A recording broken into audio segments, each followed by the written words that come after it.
This video covers assignment 18-7, where we're going to work about 5 problems together, and you're going to work the rest on your own. So we're going to start with problem 1. At a restaurant, jars of tomato sauce are stored in boxes in the pantry.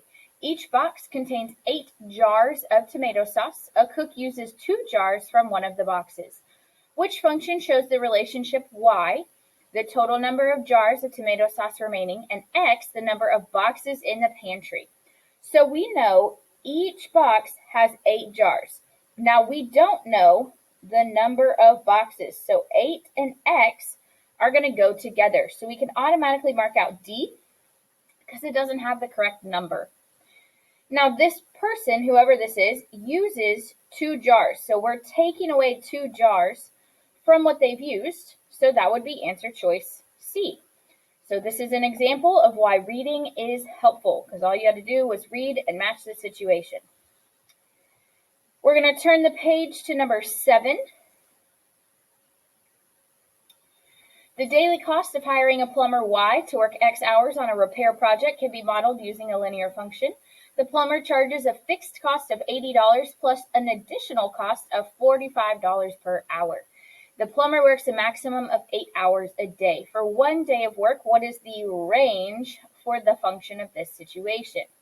So range covers your y values, which means I can automatically mark out A and C because they don't even have the correct letters. And then all I'm doing is looking at B and D and trying to figure out maybe a starting or an ending. So there is a fixed cost of $80, meaning him coming out to your house is going to cost you $80. So we're looking at a minimum of $80. There's no way you're getting away with $45 if it costs $80 for him to come out to your house. So B is going to be our answer. Again, another example of reading and finding the answer. We're going to flip 2 pages to problem 15. A student worked out at a gym continuously for 50 minutes. The graph shows the remaining percentage of the workout as a linear function of x, the time in minutes. So the percentage of the workout remaining compared to the time. Which of these best describes the domain and range for this situation? So our domain, we're just going to kind of write it out.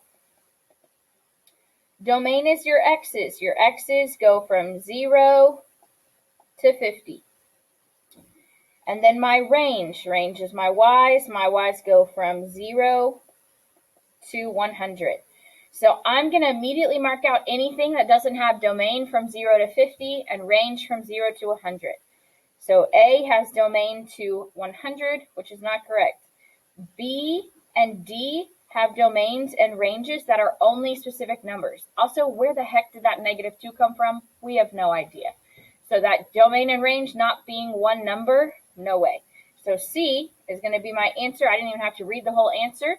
But domain is greater than 0, less than or equal to 50. Range greater than or equal to 0, less than or equal to 100. So by knowing my vocab words in reading, I can answer that problem. Let's keep going to problem 19. Another reading one. A customer at a store paid $64 for 3 large candles and 4 small candles. At the same store, a second customer paid $4 more than the first customer for 1 large candle and 8 small candles. The price of each large and small are the same. Which situation could be used to find the price in dollars of the large X and small Y? So if we put large with X and small with Y, for this first equation, we have $64 for 3 larges and 4 smalls. So if I look, I'm trying to see if anything doesn't have that. Now A has it backwards, B has it backwards, C and D both have that situation. So now let me go look at the second person. The second customer paid $4 more for 1 large and 8 small. So 1 large and 8 small, unfortunately both of C and D have that, is $4 more than the first customer. Well, the first customer paid $64, so $4 more would be $68. So again, just to show you, those of you who are thinking at this point, maybe on the EOC, you're not going to read all the questions or the answers, please don't do that, because all of these that we've shown, you just have to read and set up a situation. And number 20. We've seen something like number 20 in class before, and it totally threw us, so let's hit this one as the last one. A college student completed some courses worth 3 credits and some courses worth 4 credits.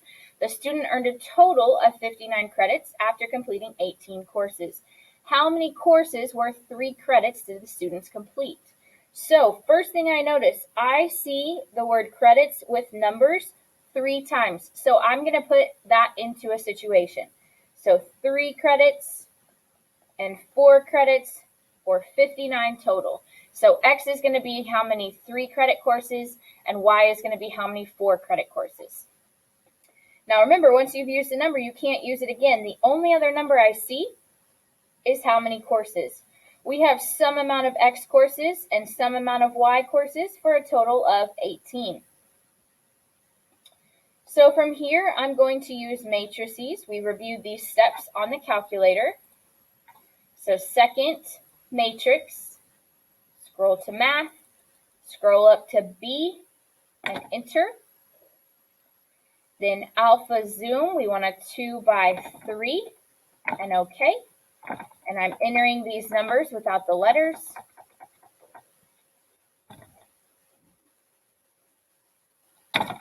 And when I click enter, I get 13 and 5.